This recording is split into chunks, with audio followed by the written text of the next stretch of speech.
Welcome to week 1 of our new Pilot Bootcamp session, 23rd of July, 2023. This will go all the way from idea to finished draft in 6 weeks. So here's some upcoming free classes that we have. Later today, as soon as this class is done, we have a short feature on writing with partners.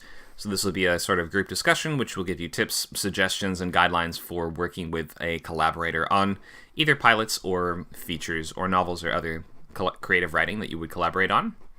So that should still be in the same channel, or just it should be very clear where that will be on Script Camp. As soon as this class is done, make sure you come by. We have also the new session of Novel Bootcamp, which will be starting in August, not until the 26th, but that will be end of August, 12 to 2 on Saturdays. We'll be writing an entire novel in 90 days. And we also have a date now to announce for our Writing for Younger Audiences class, which will be August 12th from 12 to 2, so that previous Saturday slot. That 12 to 2 p.m. Saturday slot is usually where we have WordCamp classes. So come by on our other server with the teal logo, WordCamp, and you can check out Writing for middle grade and young adult audiences.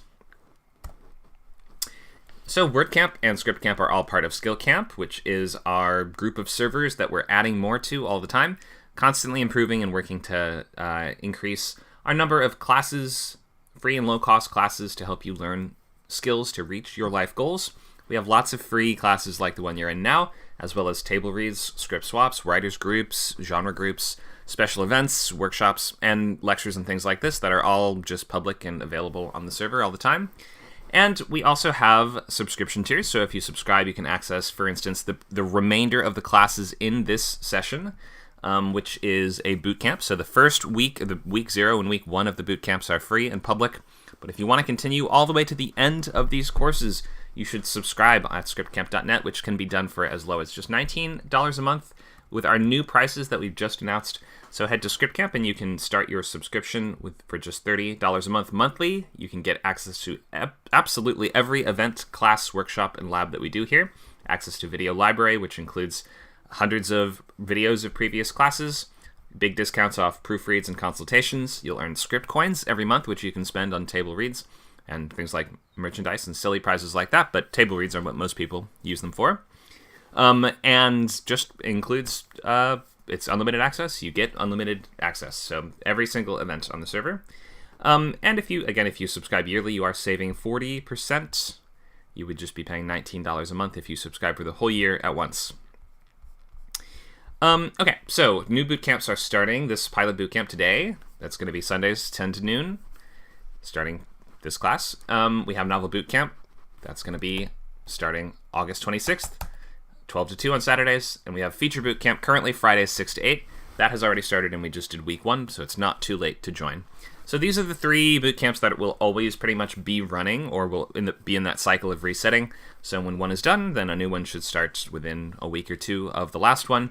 We do tend to alternate days for the pilot and feature, so we swap back and forth between Friday and Sunday. The Friday slot 6 to 8, and the Sunday slot is 10 to noon. And if you plan to sign up but haven't yet done so, you can just scroll down to the chat in Discord, and you can indicate which of the boot camps you're interested in, or if you have further questions, there should be an option in the poll for that too. Okay, so for membership, scriptcamp.net. You'll find all the different descriptions of the different membership options there. Let's get into this course. So week 1, story engine and logline. We briefly talked about story engines last time, but didn't get too deep into the specific elements of what constitutes one. And last week we also started sketchbooks and started work on loglines. So if you have not yet started that sketchbook, today is the day where you will be opening up that blank new Google document and starting a sketchbook for this upcoming project. We'll get to that in just a slide or two. We're going to try to finalize those series and pilot loglines today, so if you have finished one but not the other, this would be a good class to get that worked out. And if you're unsure about it or have questions about whatever it is that you've come up with for your either logline, then you can get the answers to that too. Next week, we get into structure. So today is all about just refining and nailing down the basics of your idea. Next week, we will get deep into the weeds on structure. So what needs to happen and where, how do act breaks work, where's the climax going to occur, where's the midpoint, how many pages should each act be, all these things, July 30th next week. Next week after that, August 6th, we have Outlining 2, which will be expanding our story beats outline into scene cards. That's going to be a full paragraph for every single scene in the entire script with page numbers attached to it, so we know basically where that scene is supposed to fall, and that will help you keep track of your pacing as you move through the writing process. So we're going to really prepare and try to figure out what happens on every single page before you even start formatting, start writing dialogue, start writing scenes, so that you don't actually have to download any screenwriting software until halfway through any of these courses. We spend the first half on just figuring out what will happen. Act 4 is week 1, Act 5 is week 2, week 6 is Act 3. So in each of these class meetings, we'll be talking about that specific section of the story, and you're going to be writing 10 pages a week if you're doing half hour, and 20 pages a week if you are writing full hour. So that would be either 2 pages a day on weekdays if you're doing half hour, or 4 pages a day on weekdays if you're doing full hour. So try to pick your project size accordingly. You're incentivized to choose a slightly shorter idea if you have options, because you would just have half as many pages to write. First draft is going to be completed by September 3rd. If you follow all the milestones of the class, it's okay if you fall a little behind. There's no grades or penalties or anything like that. But try to follow it like a boot camp. Try to commit to writing these pages and keeping your momentum up, even if it's not perfect or it's not exactly as you envisioned it, because your first couple scripts most certainly will not be exactly as you wanted them to turn out. So we will start with Sketchbook, so I'll go back to the slide on just how to make a sketchbook and what goes in it and basics like that. And you're going to be filling that out throughout the class. If you already made one and you don't have it open, I would open that now and just be working on that, right, solving those problems, filling in the blanks, writing down questions that you have about your own project, doing research, keeping all your notes in the same location. We'll move into some reminders of the ground rules, and then we will go into loglines, so basics of logline, time slot format, TV genres, and continuity formats like premise shows versus status quo shows. Then we will have time to post your loglines, either your updated one from last week or your brand new one. And if you're trying to juggle or choose between a couple of them, then you can post up to 3 of them, and I can help you sort of pick if you want. You're going to answer questions on the logline and sort of just go back and forth with me on it to help you try to improve it as much as you can. And then you're going to keep filling that, or keep working on that, refining that for next week, and filling out your sketchbook as much as possible. Okay, so that's the schedule, that's the intention for today. Hopefully everyone has at least some idea of the kind of show that they want to do or write or work on, so we can kind of go over some basic tips for how to choose that idea. Let's start by making sketchbooks, though. So if you've not already done this, then go to Google Docs, make a new document, and you're going to call it just name of show sketchbook, or if you don't have a title yet, untitled show sketchbook. And at the top, there's a couple fields you should fill in just so that you have these. And even if you are not ready to, if you don't know the answers to all of these things right away, then at least you can be filling these things in as you figure out the answers. This is why you can have the sketchbook open in class and be filling these things in and answering questions even as you listen. So we have title, genre, format and time slot, comps, series logline, and pilot logline. So 2 separate logline slots. Title doesn't have to be defined now, and it can change drastically as you go. Genre, you should boil down to just 2 different genres that you're combining, if that. You don't have to have 2. 1 is totally fine. But don't combine 3 or 4 or 5, or else we're just going to get confused. Format and time slot, we're talking about continuity and how long the show is going to be. So you basically can choose between half hour or a full hour. And in terms of continuity format, we're looking at either premise or status quo. Premise pilots being the first chapter of a much longer story like Lost or Breaking Bad or things like this that are going to be more like a long movie, and we need many years to fully go through that long ongoing story. And status quo pilots being more like one complete contained story in this world that promises many other similar ones. So something like Family Guy or The Simpsons or Law & Order, shows like this where everything sort of resets in terms of continuity at the end of every episode is called, at least for our purposes, we're calling it a status quo show. Those are the 2 types of formats. We have comps, which are going to be your sort of other shows that you're comparing yours to clarify your intentions in terms of the tone and the content that you're going for. So you're going to say it's this show meets that show. At least one of them should be a TV show, then one of them could be a movie or a video game or something else. And then last we have series and pilot loglines that you can work on separately and try to be filling out as we go through the class, and at about the hour mark, so in about 40 minutes, we're going to share log lines, even if they're not totally done, and you'll get that early feedback to try to improve them as much as you can before next week. We have a comment from YouTube. David Samaniego says, our boot camps look amazing. Thanks, David. You look amazing. You should come join us on Discord by going to scriptcamp.net, and then you can get the link to join our Discord server, and you can be in the class if you want to.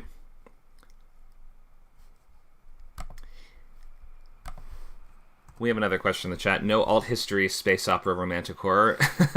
You could do that, but you would have to boil it down to just what are the two main genres at play there. So, for instance, you have to kind of prioritize your story elements and figure out, is this more of a horror or is this more of a romance? And in that case, you'd probably usually... It helps to think of comps in terms of the first one is like the world of this, and the second one is the action style or approach of that. So if we say it's a romance set in a space, starfaring-based world, we would say it's a space opera romance, and maybe you'd pick something like, I don't know, Star Trek meets John Carter of Mars or whatever.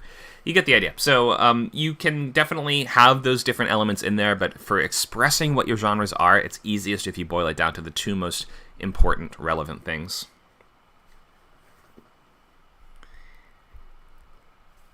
All right, so try to fill this out as much as you can until we get to the sharing portion.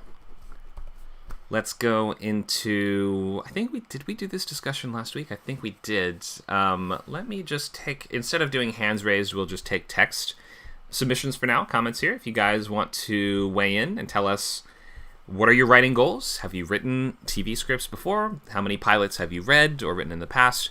Maybe anything about your goals or the thing you're trying to write. Feel free to weigh in the text chat and tell us, and I can read a couple of these out loud.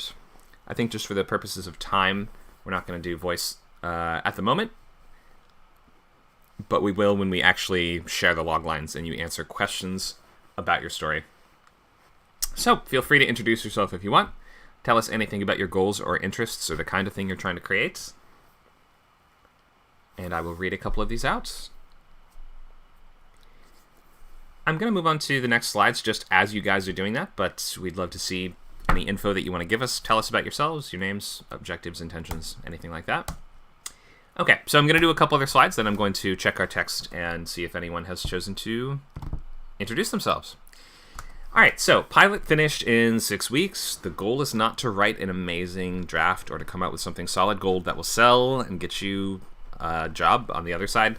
This is a kind of messed up industry at the moment. All the writers and actors are currently on strike, so you're not going to sell a show right now, we promise. But you kind of need to build these fundamental, foundational skills in order to be actually to get to the point where you can be employable as a writer, and you are this kind of generator of unlimited ideas and unlimited stories, and you have the skills necessary to create unlimited, amazing pilots. That's the idea.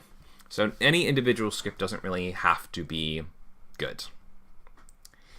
We have a question in the chat. Did we have this logline workshop last week? So last week we had week 0 of the pilot class, which was an overview of everything and offering some early feedback on loglines. Today is week 1 of the class. So we are checking revised versions of first loglines that people submitted last week. And if people are just joining the class now, then we are offering that first kind of feedback on their idea with the intention that they will be ready to start on structure next week. Yeah, we have a question in the chat if they're all on strike. It sounds like an opportunity to scab. That is not a good idea. I would not recommend doing that. You will be blacklisted from joining the Writers Guild in the future, and it will ruin your career. So definitely don't take a strike as an opportunity to do anything like that.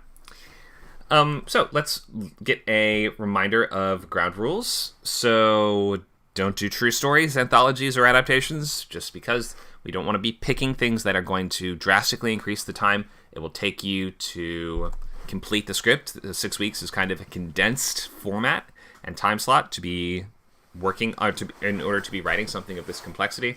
So don't add things that will be impediments to yourself. Don't pick something that will require a lot of research or exact fidelity to source material, or it's a family story that you have to get just right, or it's some deeply personal idea that you've been working on for years. Probably not the best ideas to pick for a 6-week boot camp where your goal is to write a script. You're going to, through writing successive scripts, through writing script after script, you're going to get better and improve at your skills so that by the time you actually do turn to those really important ideas, then you will be able to do them justice and execute them well. But you're not going to be able to do that well on your first try.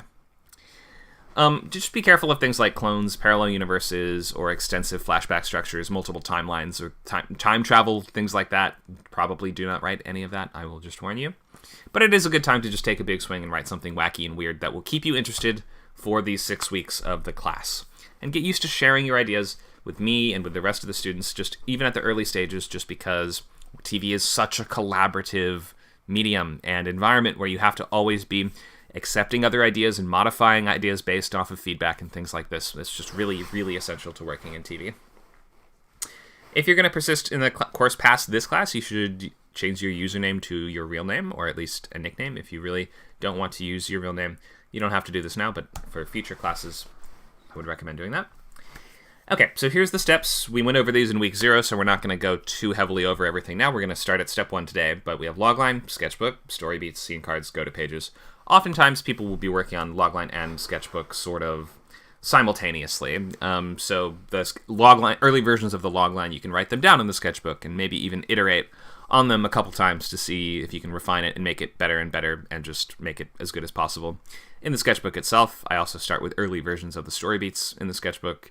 It's where you're going to keep all your unsorted ideas. It's like a collage of all your research materials, inspiration, images, links, articles, pictures, documents, and just ideas for things that will happen in the story, characters, lines of dialogue, stuff like that. Story beats, that's the structure of your episode, the major scenes in the basic order that they need to go in. Then we have scene cards, which is an expansion of story beats into a full paragraph for each scene at the least, with the main character, what they want, what they're trying to accomplish, what's the result, things like that, and also a page estimate as to where that will fall in your structure to help keep you on track and paced well. Then finally, when all that is done, we go to pages at week 4, meaning you move from outlining to actually writing the pages down. So, we are going to look a little more at story engines today, which we didn't get that into last week. But I want to clarify what a story engine is and how you can communicate it with just something as simple as title, genre, comps, and logline, because altogether those things are intended to communicate the story engine, because the story engine is not just one thing. A story engine is an amalgamation of different elements, several elements in your show that sort of sum up to this, what we could call a narrative machine that generates conflict for your show that will sustain many episodes of your theoretical series that could go on for years. If it feels like it's only a story engine that could power one single season, then it's more of a limited series or mini series. And if it's a story engine that feels as if it can only power a single episode, then something's off, and you should be writing that as a movie, probably, or a short story or something else rather than a show, or you need to expand your story engine so it feels like it can generate more content. And the story engine should be clear from your log line. It's not that you can just write down in one sentence what it always is, because it's usually a combination of 3 or 4 different main things. It's a combination of things like a central character dynamic, or 2 or 3 central character dynamics that will cause your characters to both be in conflict with each other, but also sort of force them together again and again, and force them to either work together, live together, whatever it is, so that we understand the fact that there will be conflict, but the fact that these characters are forced to live together, work together, whatever, and not just leave and run away, means that we will get years of entertainment out of this, because we're going to always have new situations and new problems within the same basic episodic sort of arrangement of elements within your logline. We have a comment on Twitch. Someone named Dovestone just told us, hey Dovestone, you should come join us on Discord, where you can participate in the class, get feedback on loglines for a TV show if you want to. Oh, he did. He joined. He or she joined. Thank you for coming by.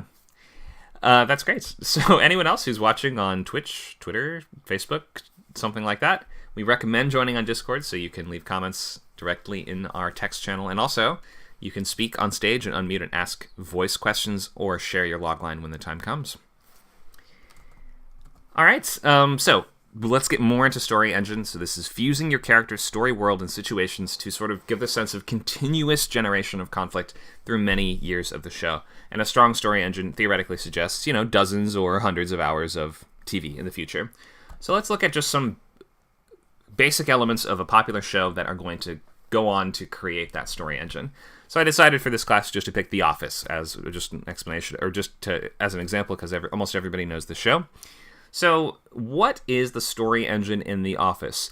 You can't say it's one thing. I mean, we could say it's the office itself. It's the workplace, because that's just kind of a little bit too reductive, and that's also, in many workplace-based comedies, the work sitcoms, whatever it is, we can just say the workplace is at the heart of the story engine, but itself is not enough to explain the story engine.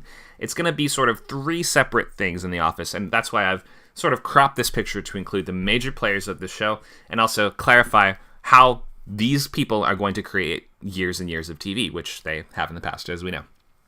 So one, we have a sort of central character. Michael is often kind of taking the role of protagonist in the A story. Sometimes it does alternate, so Jim is more of taking the lead in the A story.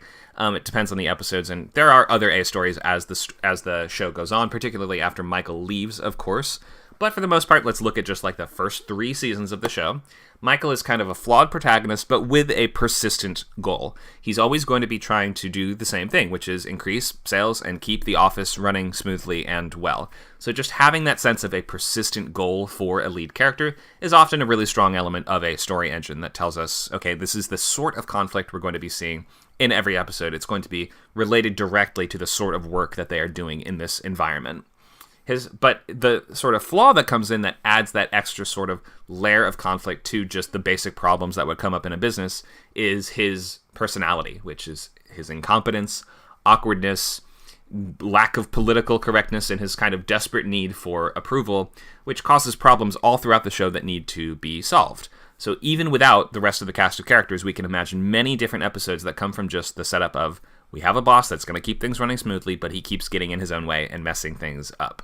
In terms of comedy, having these flaws at the front and center of your characters is really kind of key for clarifying what the story engine is, especially when you consider that comedy is about dorks and losers. So having those flaws be really apparent and clear is actually very important for keeping the show moving forward at a good pace and feeling like every episode is going to have some unique conflict that's all sort of stemming from the same place, which is that character's traits. So we have that sort of central lead character, really important and pivotal in the story engine. Who else do we have? We have Jim and Pam. Jim and Pam are also sort of the co-leads on this show. We have their sort of very slow, gradual romance that takes center stage on a lot of the bigger arcs, and it sort of gives us something to care about from episode to episode besides just the problem of the week in terms of, we have to have a meeting on workplace sexual harassment. We have to have a big conference. We have a problem where the office is infested by bugs. Whatever it is, we have like an office problem every week. And then the sort of thing that a lot of people would watch for and keep them really engaged is this development of this central relationship. Because in terms of sitcoms, it's uncommon for there to be drastic character change or big arcs for many different characters all happening at once. Usually we kind of keep everybody in more or less the same spot, except if there is something gradually changing, it's almost always this central relationship. So you have to look at what is the sort of... It often takes the form of a central romance. Or it could take the role of, a friendship that's developing, or a relationship that's changing, or a boss and mentor relationship, something, or mentee relationship, something like that. But something that is changing from episode to episode that's not necessarily going to interfere with the problem of the week, but it is something that's going to change over time, and that has kind of an end game to it, which is eventually these characters will get together. And then once they get together, we have another end game, which is, are they going to move in together? Then after that, we have another end game, which is, are they going to get married? And then we have another end game, which is kind of, I guess, are they going to get divorced? But that's actually usually the marriage and a romance subplot is kind of where you should cap it off. And to be continuing to threaten this possibility of what if they get divorced in the future can kind of undermine them getting together in the first place. So a lot of shows actually really falter and struggle when they finally do get that couple together. You run into this issue where it's like, now we can't really use that as part of the story engine anymore. So you need to retune your story engine after those characters do, in fact, get together. And then we have Dwight, who I think we just had somebody mention in the chat. Vincent says, I was rooting for Dwight from day one. The only person in the office worth hiring. Well, in terms of his commitment, he's definitely very intense about and is committed to being an employee. This is also an employee that just keeps weapons around the office, so I don't think we'd want to necessarily hire Dwight in real life. But in the world of comedy, I think we would hire him because he's really super serious about being the best employee ever. So what role does he provide? Well, he's essentially an antagonist for a lot of our story arcs. Even though he's not necessarily directly working against our main character in our A story, sometimes he is, but not always. He's causing problems for them, and he's always jockeying for a position in the office, competing and engaging in various prank wars with Jim and with the others. So he acts as this kind of thorn in the side of many other characters and can often be injected into a situation to add a complication to it, or a wrinkle to it, or a ticking clock to it, or otherwise to just create a little extra layer of conflict. Okay, so we just named 4 different characters, Michael, Jim, Pam, Dwight, and how these are at the core of the Office's story engine. Are there other characters in the Office too? Yes. Are there other elements that contribute to this and create additional conflict in other arenas? Also, yes. Especially as the show goes on, we add other really key people to these dynamics, which will be people like Jan, or people like, what's his name? Andy. But at the very basics of the pilot, for instance, or the first season of the show as you would present it in pitch materials, this would be kind of what you needed to clarify the story arc. Or like in your first episode, in your logline, and all of this, you kind of need to at least touch on these various things that will be instilling confidence in your readers or potential buyers or whatever it is, that there will be years of content here. Because it feels like this isn't just one, like this could not possibly be, the full arc of these characters could not possibly be contained in just one single episode. There's many, many, many situations that could derive from just this arrangement of these 4 at the heart of it. So, any questions about story engine before we move more into looking at loglines? I hope this is super clear what the story engine is and how it can work and how you can boil it down to usually different characters that represent different elements of that engine. But let me stop and see if we have any questions. Meep, go ahead. Is this something we should probably be putting down in our sketchbooks, like formatting like the story engine to constantly remind us of what the story itself needs to like be about or how it's going to work? Or is this just an example specifically for a certain type that wouldn't work if you were doing, say, a premise or a premise type of show? Good question. You don't need to write out what your story engine specifically is unless you are deeply questioning what it could be. Like this, it's the sort of thing that if it's there, you should kind of feel it, and we should know that there is enough there for years of episodes or years of content or however long the arc of this thing is going to be. If you feel like maybe there's not, then it might be useful to actually do this and write this out. So if you have any doubt, go ahead and give it a try. Normally, though, there's not really a format for writing out what a story engine is. It's kind of this amorphous, like, as I mentioned, what did I call it? An amalgamation of several different elements that all sum up to create the engine.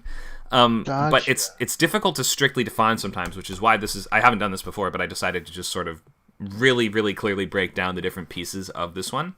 And if you feel the need to do that, go ahead, but not necessary. Okay, I was just wondering. It seemed like a good idea, so I was like, I wonder if this is something that you should use. But I guess if you already know what it would be, you wouldn't really need to think about it.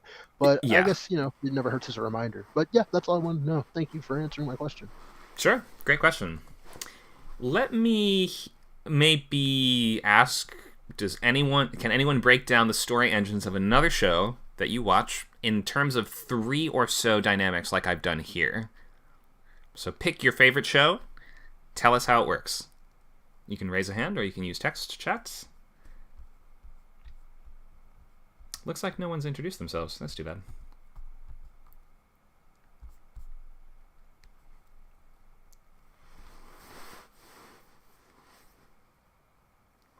Meep, come on back up.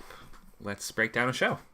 I wouldn't know how to fully break it down because I think I got the first 2 down, but not the last one. Spoiler alert also.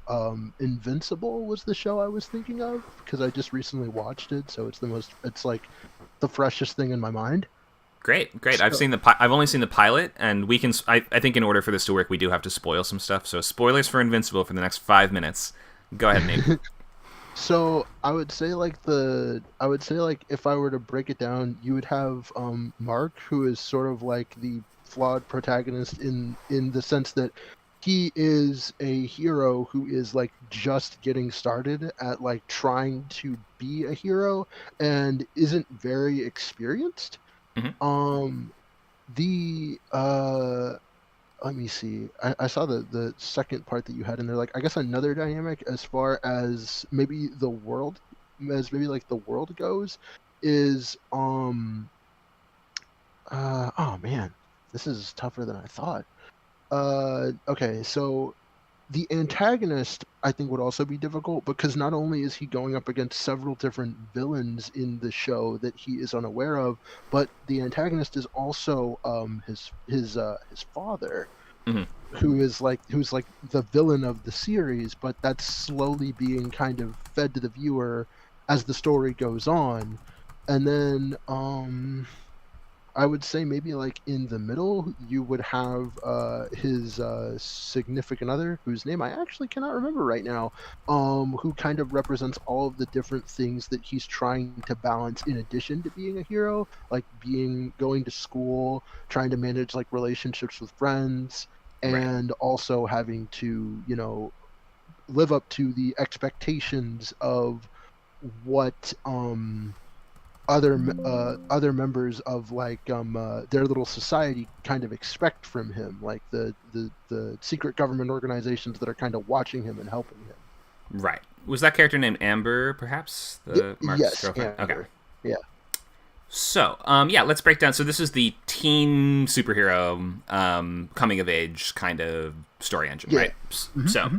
A stories are going to be well, we have so yeah. Let's look at just the first layer, which is going to be your protagonist. And yeah, Hmm. we can. Maybe we can just put the words flawed in front of it. Every protagonist should be flawed in some way. So maybe just writing that down will remind us that your flaws in your protagonist actually are a big part of your story engine. So our A stories are going to be villain slash problem of the week, right? Super problem of the week.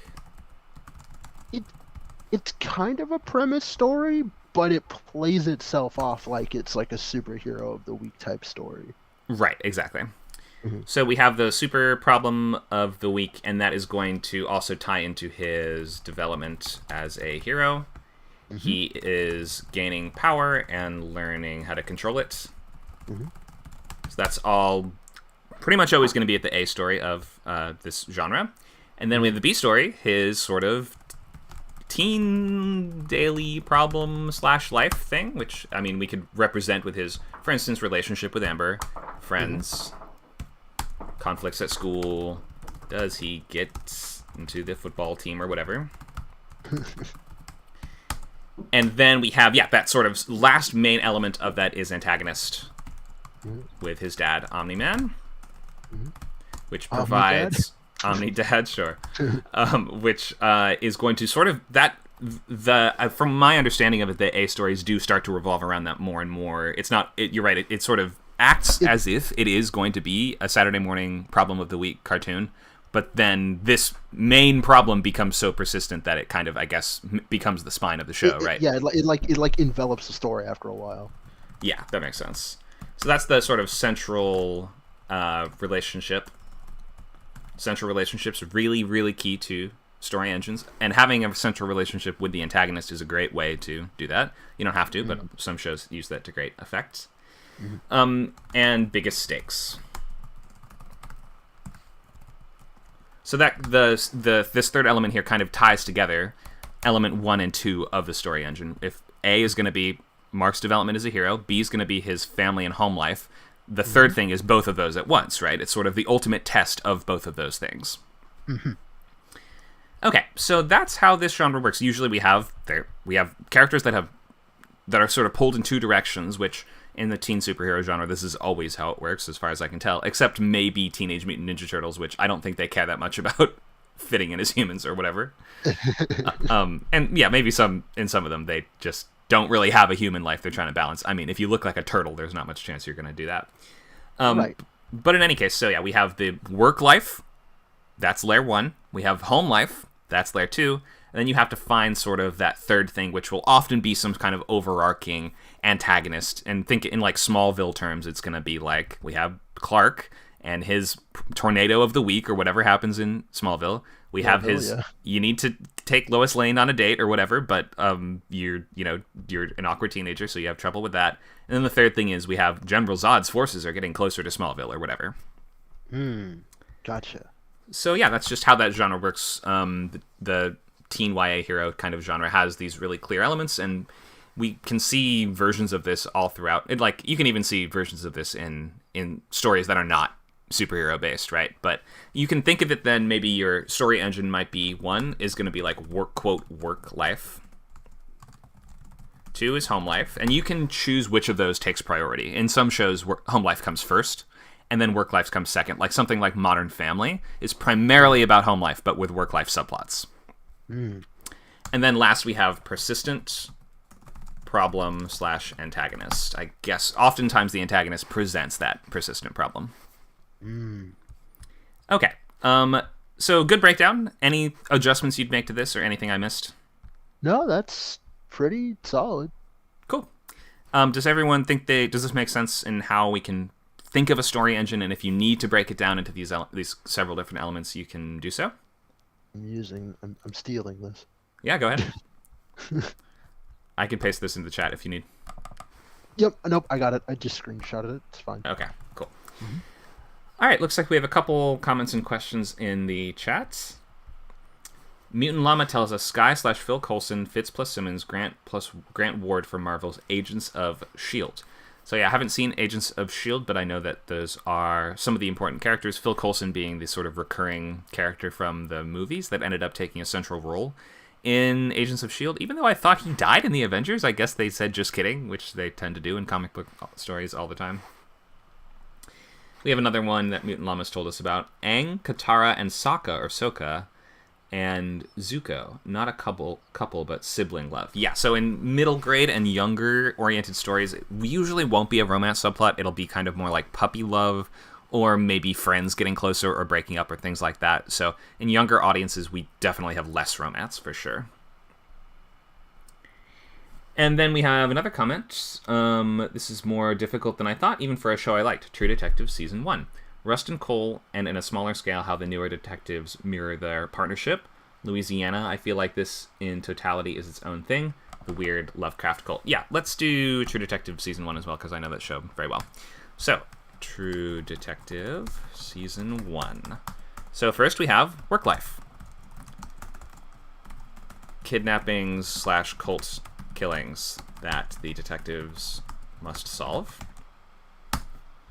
And we're going to say Marty is our protagonist for True Detective. I know that Cole, it's basically a two-hander, but for the purposes of this, I think Marty is sort of more the audience character that we're like, I know he's super flawed and messed up, but he's kind of a little bit more the one that we're following along with. And Cole, to me, is a bit more of a Sherlock Holmes type character, where it's like we have to have a normal guy there to sort of watch his process and sort of comment on it and like be the everyman that is like, you're crazy for this one, Cole.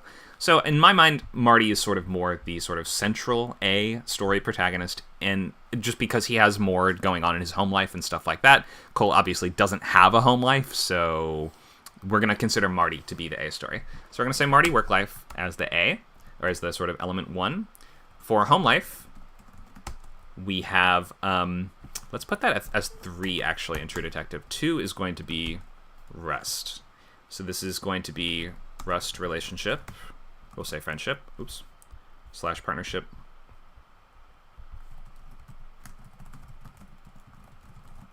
And his own personal problems / demons.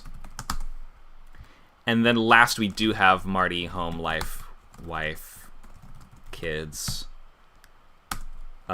His standing at the office, at the, police station, but standing with the force, etc.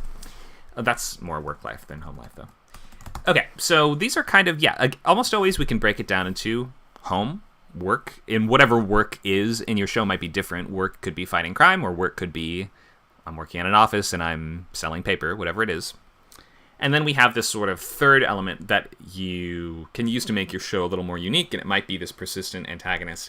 It might be some other problem the characters are running into, or it could be another character entirely that throws an additional sort of wrench in the gears. True Detective is not an ensemble show. It's pretty focused, and it's only one season, so you can see that our major elements are all going to revolve around these two guys. We don't have a broad ensemble that we jump around between. All right, let's see. Do we have, Vincent has written out one more for us in the chat, so I might as well just paste out one more. Just take a look at The Boys, since we're talking superheroes a minute ago anyway.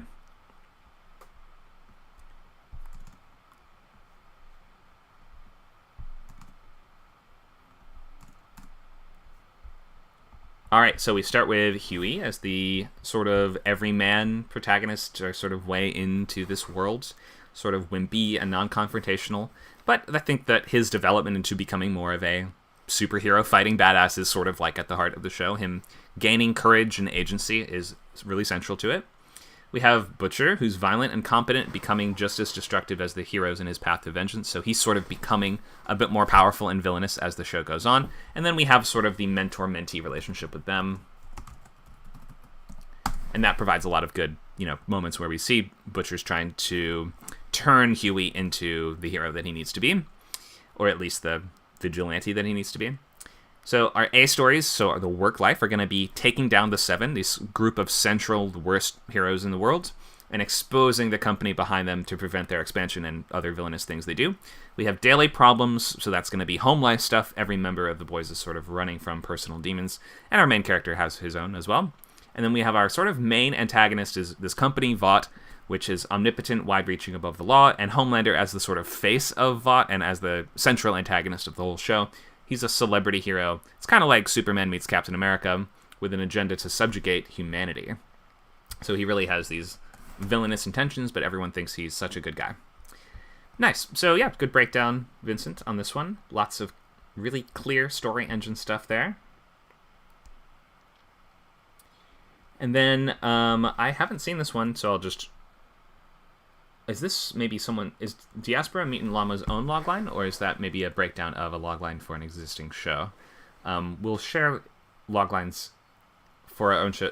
You say it's yours. That's fine. Okay, we'll share these and break these down in just a few minutes.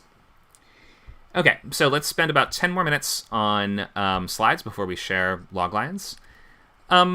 Let's see, do we have any questions on these basics of what makes a TV show work and click and create conflict for many years? Do we have any other questions on what we've been talking about here?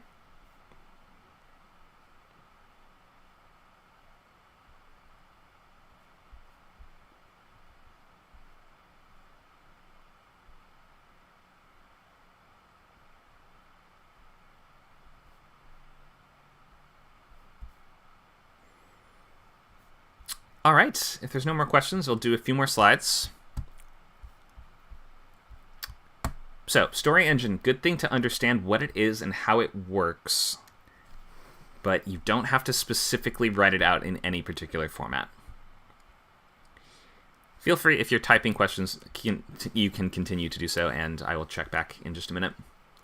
So, we want to convey that story engine. It should seem as if your show has unique characters, story worlds, and situations that are going to promise many different episodes. So, the series logline is going to tell us what we're doing in the entire show over many years. It's going to be more like describing the types of situations that your characters will be in if you're writing a status quo show. Something like a black family man struggles to gain a sense of cultural identity while raising his kids in a white upper-middle-class neighborhood.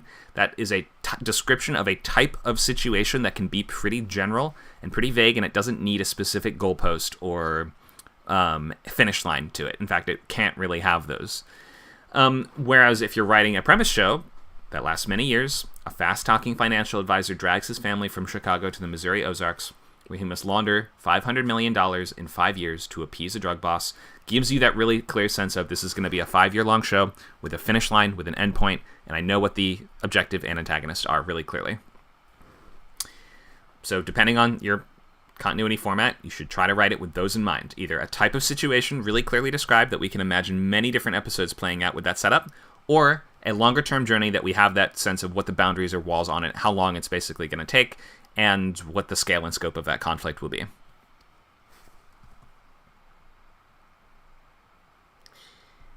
Okay, so let's look at Pilot Logline now. Pilot Logline, the template basically looks like: when or after inciting incident, an adjective protagonist must conflict before stakes. Your inciting incident, if it's a premise show, might be the thing that kicks off the whole arc of the entire series. Or if you're writing a problem of the week, status quo type show, then it could just be the inciting incident for that one episode. When Homer Simpson loses his keys, he needs to go on a crazy quest around the city to find them, whatever it is, right? So just that episode has one inciting incident, or it could be something like when, let's pretend the Jim starting at the office was the catalyst for the office. When he joins a new paper company, Jim must deal with incompetent coworkers and his awkward boss, etc. So he could have it be the sort of incident that kicks everything off in a status quo show, or your status quo show could drop us in right in the middle. We don't need an inciting incident that kicks the whole series off necessarily. An adjective protagonist must conflict before stakes. So if you were here last week for week 0, you already came out with an early version of this that you got some feedback on that we'll be glad to look at revised versions of this today. Try to write out both series and pilot loglines. Don't just repeat yourself in the pilot logline, though. It can be tempting, especially if in a premise show, to have the pilot logline be very similar to the series logline, but you need to clarify for us what is the first chapter of that longer journey. So if it's like chemistry teacher gets cancer and now needs to make money to support his family, then episode 1 will be something like when he meets up with Jesse, Walter secures an RV to use as their drug lab, but now they must defeat these 2 criminals who want to rob it. You have to be specific as to what is going to be the main crux of the conflict in just that first chapter, just the first episode. So we have time slot and format, which we've touched on a little bit. I would, if you have your sketchbook open, I would start writing out your loglines now if you've not already done so, and get ready to paste those into the chat in about 10 minutes. And we will be able to give feedback on each one of those and ask questions about it, so you must also be ready to speak on voice and to refine your idea a little bit. So be ready to paste that in 10 minutes, but for now, let me just go over a couple elements of time slot and format. So you can pick half hour or full hour, basically. Half hour is going to be 30 to 35 pages. 60 minutes full hour is going to be 60 to 65 pages. Half hour is expected to usually be comedic or highly episodic, but there's enough exceptions of that nowadays. We see half hour drama, half hour dark comedy, half hour thriller, half hour lots of stuff, so you can write whatever you want in either format.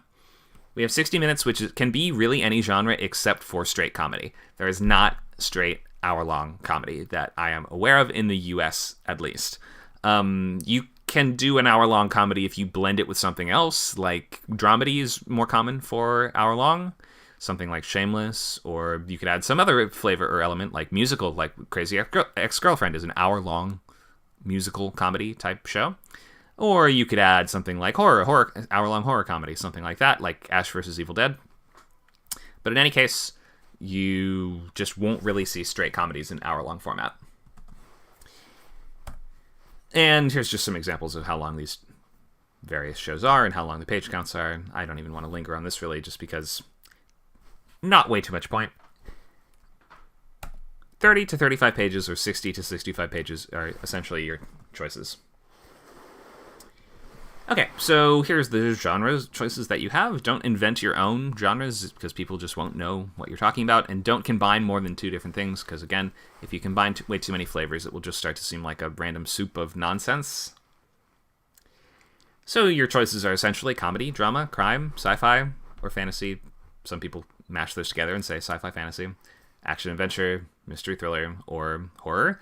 For the ones with slashes in them, like action adventure, a lot of people combine these together in their minds, and you can just pick one or the other, and we will probably know what you mean. And we have options like procedural, which are going to be generally based on an institution like police, medical, legal, or first responders, or something like that. Some job that the characters must take on. And there's examples of procedural comedies, too, but they're a little more rare. Something like Brooklyn Nine-Nine is a police procedural that is also a sitcom. And last, we have animated, which are usually going to be half an hour and either comedy or action adventure, but there are also exceptions for that nowadays, too. It doesn't necessarily have to be.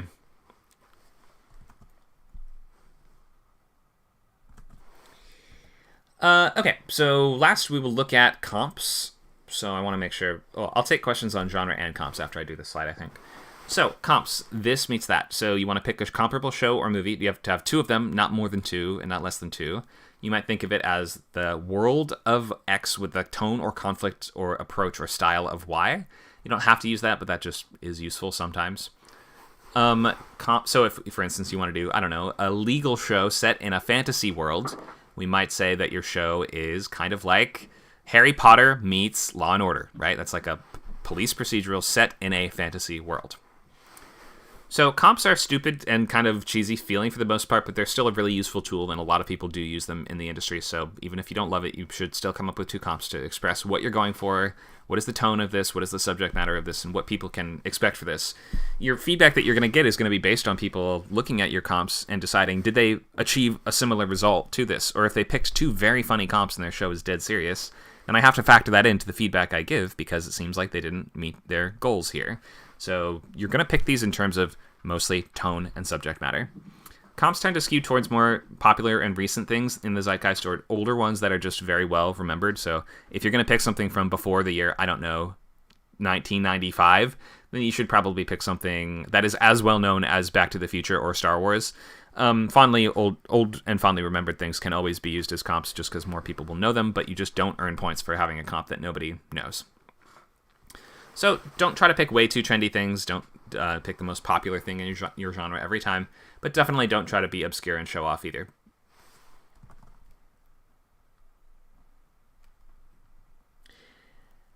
Okay, so let's take questions on genre and comps, and I'll leave this slide up while I'm waiting for that, just so you can read through this if you want.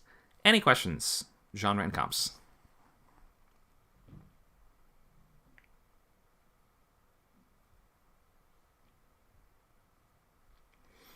Question, are there any shows you know that combined action and horror specifically effectively? Any shows? Yeah, action horror, I've had a couple people actually ask about recently just because it's not a super common genre. It does require a combination of two opposite things, which is very competent characters and very vulnerable characters.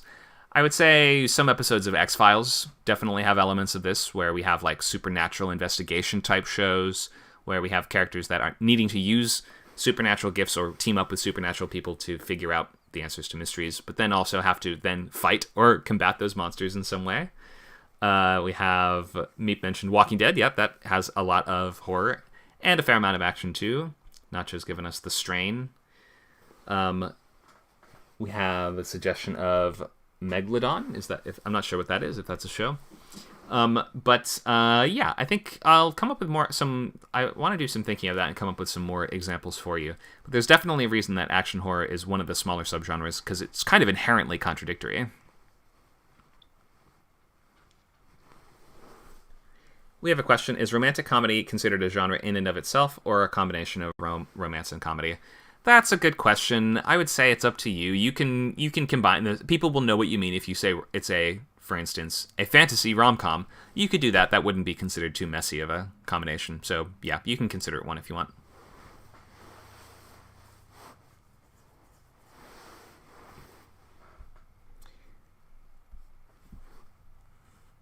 Any other questions? Oh, you know another good show that was good action and horror? Castlevania on Netflix. Check that one out.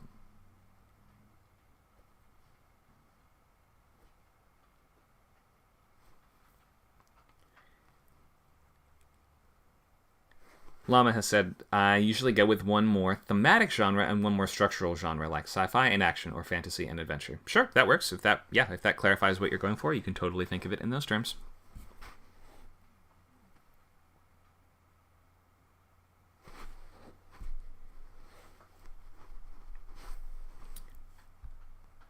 So you can continue typing questions if you want.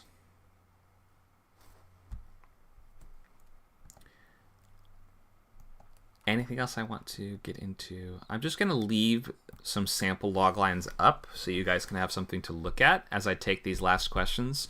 And then after I take these, then we'll post log lines and give feedback. So here's a question. There are some esoteric genres like diesel punk and magitech. Would it be better to treat them like sci-fi and fantasy so it's not that alienating? Yes, 100%. In the literary world, it's a little bit more understood and known to use much more niche subgenres within those things. But in the world of film and TV, people aren't generally going to know what those things are. So it's better to boil it down to just the more elemental, fun, like concrete base level genre of fantasy or sci-fi. If you're going for those things, yeah, for sure.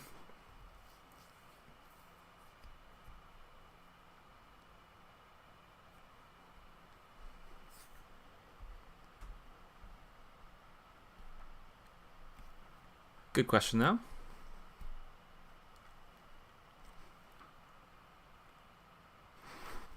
But in your logline, you could say something like, "In a cyberpunk world, comma, a blank adjective character must blank and blank." So you can clarify in the logline itself if you need to. They probably won't know things beyond cyberpunk or steampunk, though, just so you know.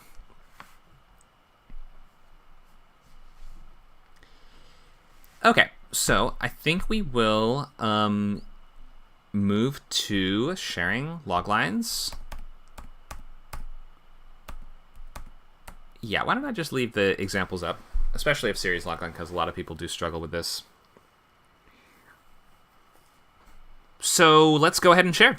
And post your loglines now. I'll try to get to all of them. There's about 10 people here. I'll get to, like, if half of people share, I could probably easily do them all.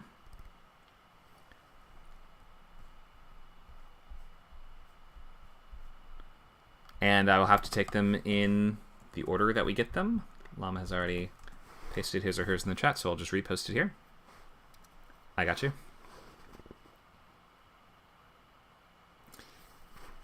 So go ahead and paste these now. I'll give you guys a minute, and then I'll tackle them in order.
All right, so I think I'm going to start with our first one, and as you continue to paste these in, I'll have to take them in the order that they...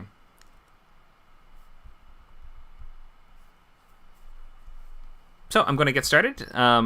We will start with the top one and then move down, so feel free to edit your post if I haven't gotten to yours yet, and add things like title, genre, and comps. We have a question. Can the pilot logline be a bit of a repeat of the series logline? Meep has asked. It can be, but so the reason I had touched on this before was it shouldn't just be a copy and paste. You have to clarify in the pilot logline what specifically does your character have to do in the first chapter of this story.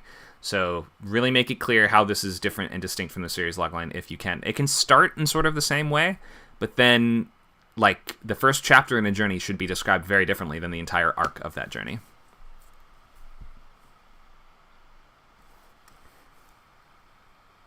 Okay, so I'm going to start with Diaspora from Mutant Llama.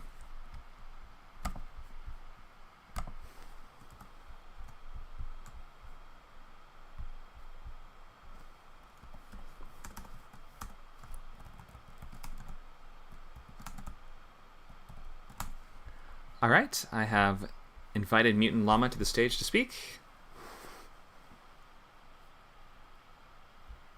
You'll have to accept the invitation.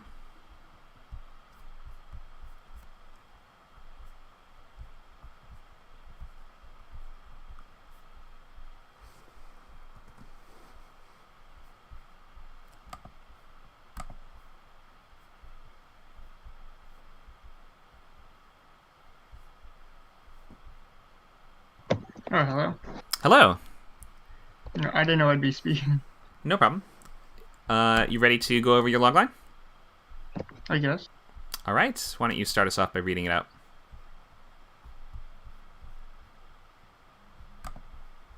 Logline, after only a couple hundred humans survive their destruction or are scattered around the galaxy, one of them, an English historian, tries to preserve his home planet's legacy while navigating the complex interstellar community with help from a traveling alien cargo who has seen it all. All right. Thanks for sharing this. So this is the series logline, right? Yeah. Series. Okay. So, let me read it one more time. So, comps are Star Trek, Agents of S.H.I.E.L.D. I wouldn't pick a specific season for your comps. Just say the show, and we should, if only one specific season of a show communicates what you're going for, then you may have to just pick a different show, but it's okay to just use this for now. So, Star Trek, Agents of S.H.I.E.L.D., and what is HGTTG?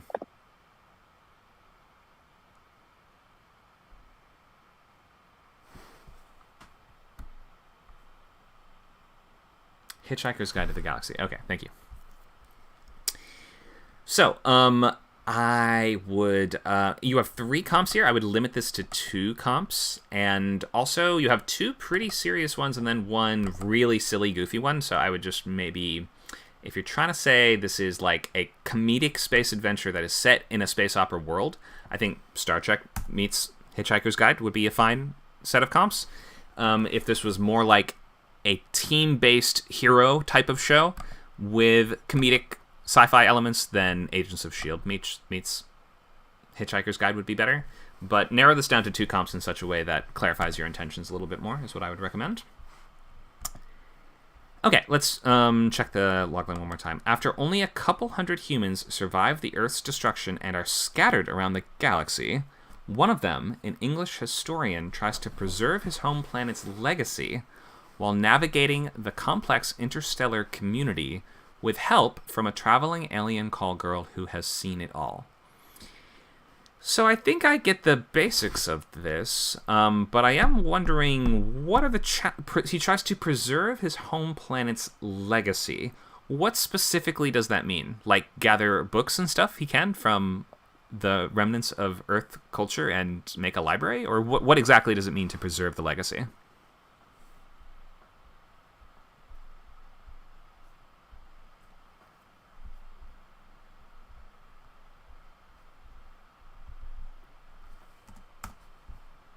Are you still there?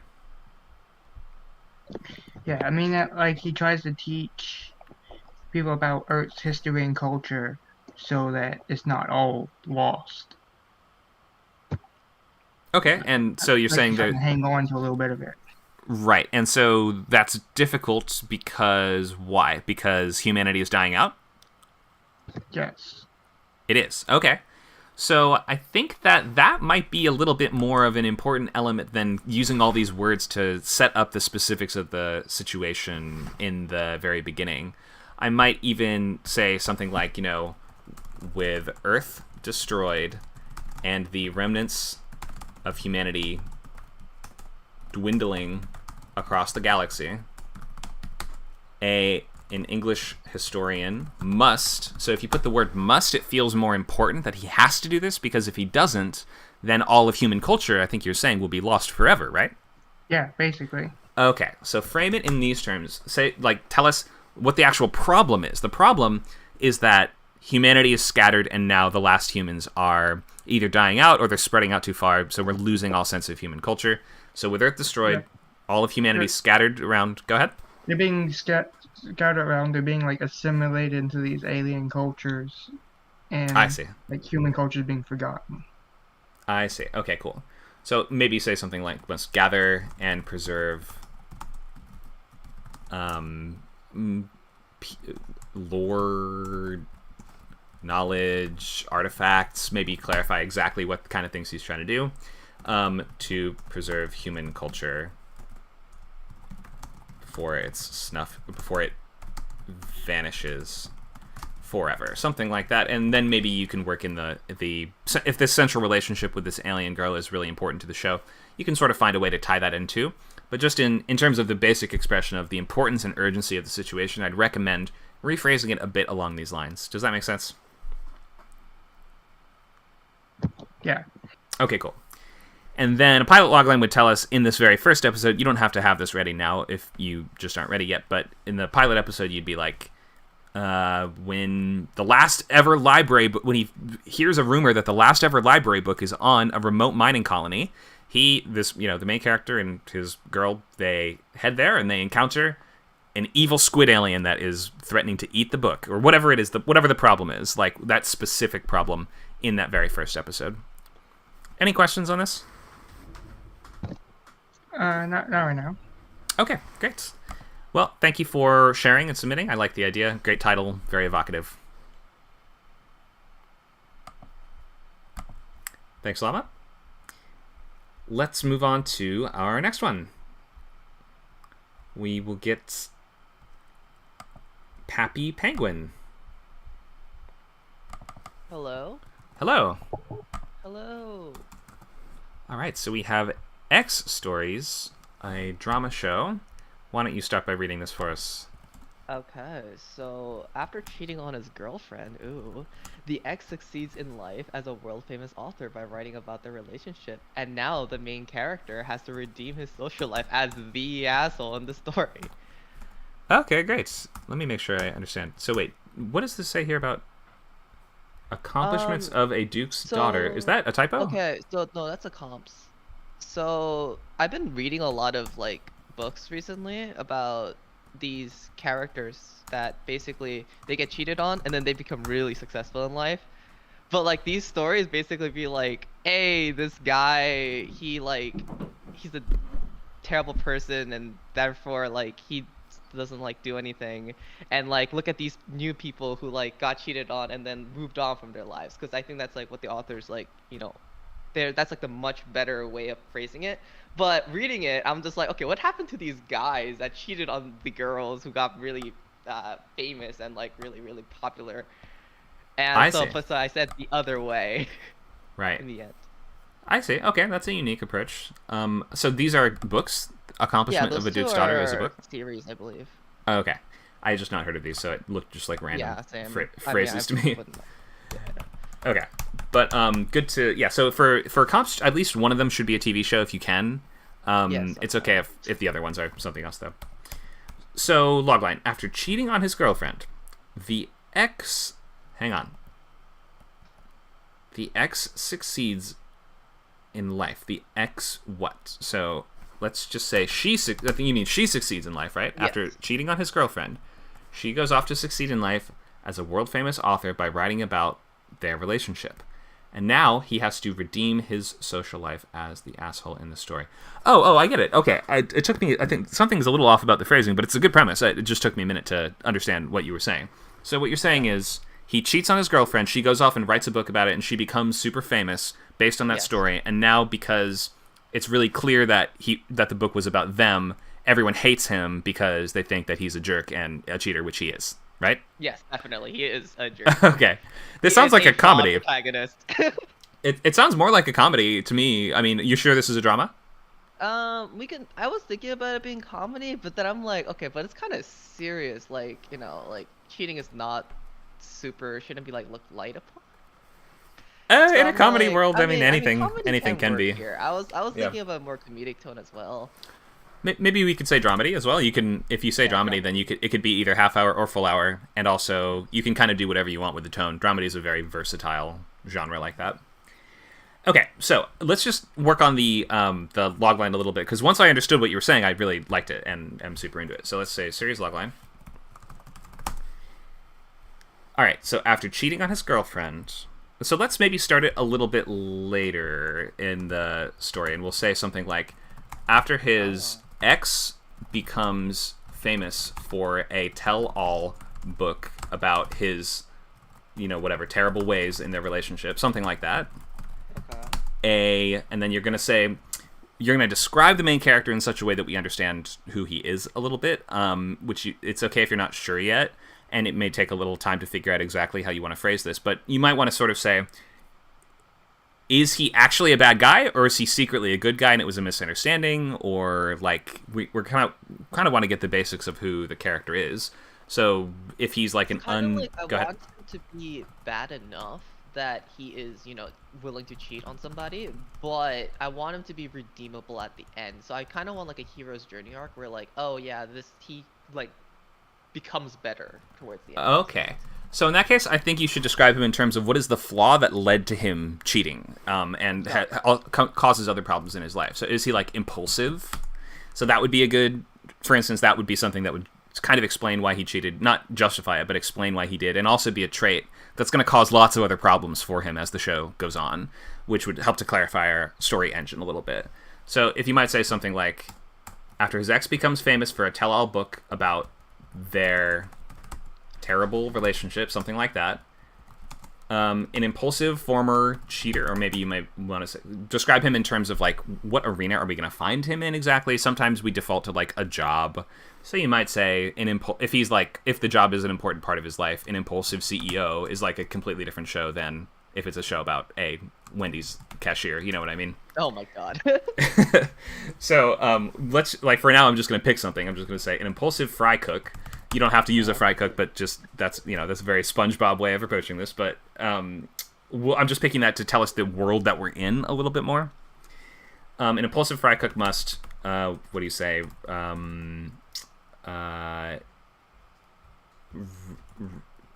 You put it as he needs to redeem himself.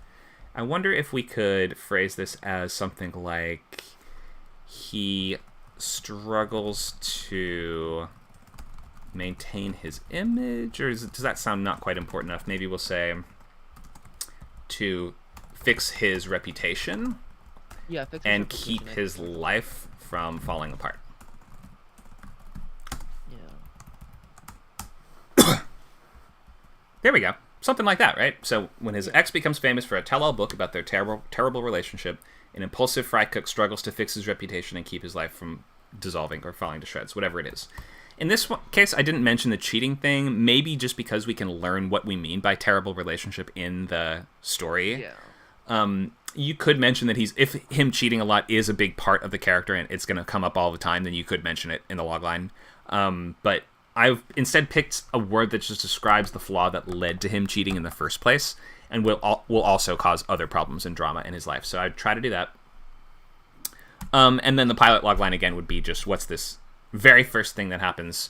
In this case, I could see this either being a status quo or a premise-based show. Have you decided if this is going to be a longer story or just sort of episodic one-off smaller stories? I'm going to probably do like an episodic one-off. Yeah, you could do that. So in terms of comps, I would look at maybe things like The Other Two, which is on HBO now. And then there's a lot of dramedies on Hulu. They mostly have names like, I think there's one called Casual. There's one called, gosh, what is it called? I think it's Jason Reitman's show. Can't remember the name, but check Hulu for dramedies with similar tone. I think there's one called Crashing. Or there's one called Looking. Crashing is a separate show that's also kind of like this. They all have names kind of like that. Got it. Okay, so really good premise there. I can see how that might be a longer journey that he has to... I mean, he's going to try to hire a lawyer for a defamation case, maybe. Could be an episode. Like, he's going to try to legally make her change the book. He's going to maybe start a website that's like, here's the truth about me. All these things are lies. Like, I can see a lot of episodes. It's a strong engine, is what I mean to say. And the fact that he's such a terrible guy, or the fact that he at least is thought of as this, that's what I guess made me feel as if this would make more sense as a comedy. Just because, unless it's like such a complex Mad Men type character portrait where we're just like, what makes this guy tick, right? Like, what's like, this guy is so complicated and so multifaceted. I wonder I just want to dig into that character. You could do that as the drama version, but to me, if we have a main character that's sort of a jerk, a cheater, a loser that is we're trying to root for, then comedy usually makes a little more sense. But it's up to you. Okay, questions on this? So it's like I have to look at a lot more shows in the genre, and Okay, I think I'm good for now. Cool. Yeah, you'll need a pilot logline for next time. Yeah. Thank you. Thank you. All right. Let's see. Who do we have next? I can't read some username still for some reason. I'm just getting like an abbreviated version of it with the first letter. I'm just gonna call you Bugs Bunny. Is she here? No, I think she left the room. Okay, we'll move on to. I'm seeing N. ... The script title is Walsh. Maybe you can tell me what your username is when you come up. It's Noob Hemingway. One more time. It's Noob Hemingway. Noob Hemingway. Thank you for that. Sorry, it's for Yes. some reason with the new Discord username, sometimes you can only see the first letter. Okay, Hemingway. You ready to go over Walsh? Yes, I am. Alrighty. And after this one, I think I will stop and pause for questions before we proceed onto the next logline. So I just want to make sure everyone's following along okay and understands what we're doing and what to do for next time. Okay, here we have Walsh Sci-Fi Fantasy, hour-long premise show. True Detective meets American Gods. Interesting combo. Why don't you read the loglines for us? Yeah. When the latest victim of a previously dormant cult is the missing fiancé of a reclusive detective, he is thrust into a conspiracy that aims to unravel the peace after a magical war. And the pilot one that I wrote as everything was going on is when a dormant cult reemerges from into the limelight by creating a thrall, a reclusive detective has to push his boundaries to uncover the reason for their resurgence. All right, thanks for this. So let me ask a couple questions just at the very beginning. Is this set on Earth? Yes. It is. Alternate timeline, but yes. Alternate timeline meaning does the world look drastically different? It looks very similar, but there are like all the myths are real. So there are fairies, werewolves, all that stuff. Okay, so sort of like True Blood, or I guess that's why American Gods was one of your comps, right? So Yes. this is an urban fantasy show. Yeah. Yeah. Okay, I'm with you. When the latest victim of a previously dormant cult is the missing fiancé of a reclusive detective, I feel we've taken too long to get to the main character. I think we should start Yes. with the. So we have the more information we have to retain before we get to the subject of the sentence, the more it kind of dilutes that sentence. He's thrust into a conspiracy that aims to unravel the peace after a magical war. Okay, so just let's. I think the basics are here, and I think I understand what you mean. So a detective stumbles across. So in this detective's most recent case, he discovers that the victim was killed by a cult. Then he finds out that this cult has resurged from the past, and they used to be a bigger deal, and now they've come back. Mm-hmm. And then he finds out that his. Wait a minute. Actually, are you saying that this starts with the murder of his fiancée? Well, in my head, the episode ends with him uncovering the murdered body of his fiancée. Like he's called to the scene. He comes there, and it's he finds her there. Okay, I think then in that case, instead of adding all these extra words in the middle, it's something like when a cult returns and from years of dormancy, whatever it is, and murders his fiancée.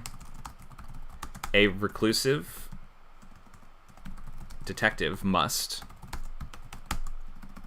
investigate, enact vigilante justice, take them down one member at a time. See what I mean? Just maybe be specific about what he has to do. We understand that he's in a conspiracy, but saying he's thrust into it doesn't tell us what he's doing in relation to that. So start with we start with when his fiancée gets murdered, a detective must blank in order to. I think you're saying the stakes are more than just murders. What do you mean when you say unravel the peace? Are they trying to start some kind of war with their crimes? Yeah, essentially they're trying to frame magic users as villainous and treacherous. That's what okay. happened before, and so they're trying to restart that again. I see. So in that case, I would maybe say something like anti-magician cult, anti-magic cults, Hmm. something like that. Might just kind of clarify what their intentions are without adding too many words. Okay. I'll just say anti-magician, but you have to figure out what terms make the most sense for your world. I think that works actually. Okay, so he has to do this, before they start a war, whatever it is. You can clarify exactly what you mean there. Okay, so I think I get all those basics there. Let's look at the pilot logline. When a dormant cult reemerges into the limelight by creating a thrall, a detective has to push his boundaries to uncover the reason for their resurgence. So let's ask the question, in your world, what is a thrall? It's basically something that the cult is controlling, essentially, like literally just the definition of what a thrall is. So, like a So person it's- they have possessed? Yes. Okay. So I think instead of using all these words to explain it in these terms, I think you're going to have to tell us, like, what is the problem? Because right now you're just telling us the situation, but not telling us what your main character actually has to react to. So, something like when a cult-possessed madman murders X, a reclusive detective must stop him before Y. So you want to tell us what are the specifics of the problem. So this is like the magical issue of this week. The cult has committed this crime or is posing this threat. Our main character needs to take it down with this method before this bad thing happens. Saying he has to push his boundaries is something we'd expect from every episode. So it's just a little redundant and it's not very concrete. To be more concrete, we should say this is the monster. Our main character needs to arrest it, take it down, destroy its power source, whatever it is that he actually needs to do. And then I guess that's the first step at unraveling what the cult is up to, right? Yeah. I see. Okay. Must stop him before Y. Yeah, okay. Try something like this, and yeah, if you can also suggest... So in the story, essentially what's happening is that the cult possessed victim is like actually would have been fine if the protagonist hadn't showed up. They would have been fine. Basically, yeah, technically, well, like it's I have too many things going on, which probably tells me that I need to sort of ease it off for the pilot, but because he was trying to fight them before, they had him as one of the targets to be killed. So if he hadn't showed up on the scene, the victim could have been saved earlier. So he sort of has guilt for starting what amounts to a firefight. Okay. So that's why I was thinking of pushing boundaries, because he didn't want to come into the limelight because of something like this. I see. Okay. So, the specifics of your unique story will have to be something that you work out and just find a way to phrase in the logline. But try to, even if it's not, even if the possessed guy isn't murdering people, whatever it is, he's causing some kind of problem that your main character needs to solve and address. So try to phrase that as the first part here. So when this problem happens, your main character must X before Y. Got it. Okay. Any questions on this? I don't think I have any questions. That was very well explained. Thank you. All right. Thank you for sharing. Hope that helps. Alrighty. Let me pause for questions on anything we've talked about so far before I proceed to do more loglines. I'll also scroll the chat to see if there's any questions. Oh, so Bugs Bunny says, I'm watching through YouTube, can't really join because I'm outside my house, but wanted to participate. Okay, so if you're still watching, I can still give feedback on your logline, even though you're not here to answer questions about it. It won't be as extensive as if you had been here, but I can do my best. If there's no other questions, I'll move ahead to do Bugs Bunny's logline. and then we will move through the rest of them. Okay, so I'll have to just work with what we got here. Maybe need some ideas for comps, it looks like.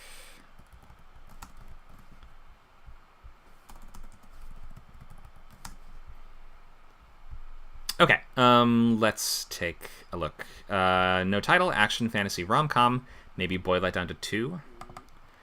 And setting is medieval. Okay. After inheriting his parents' rundown tavern at the edge of bankruptcy, the pushover tavern owner has to defend the traveler's road from a criminal organization responsible for his tavern decay.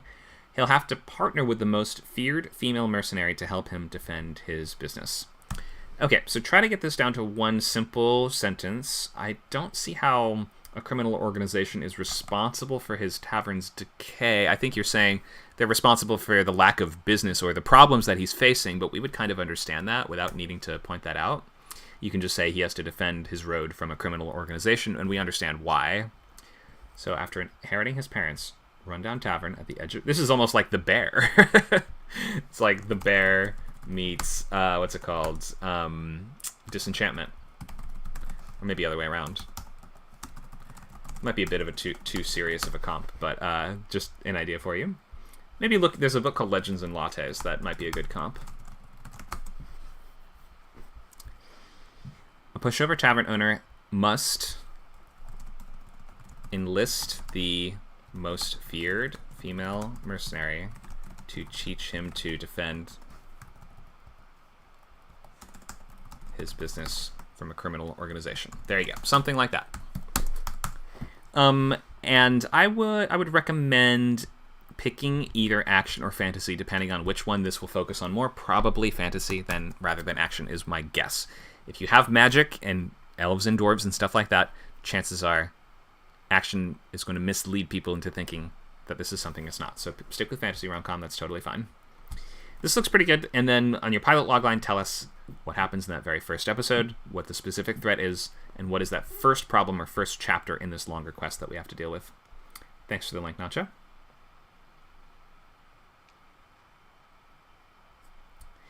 Okay, we're going to move to the next. Hope that's useful for your logline, Bugs Bunny, or whatever your username is. We're going to move to... I can't read the name exactly, just given the font. It's I think Dove Cone. Not sure what the logline would be, but a slice of life romantic drama. Hello. Hello. You ready to read this out for us? A minute.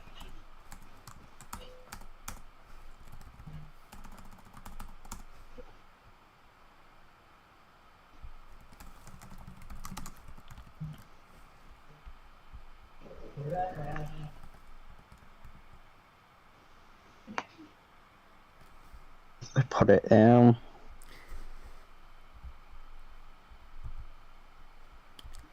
Yeah, I got it.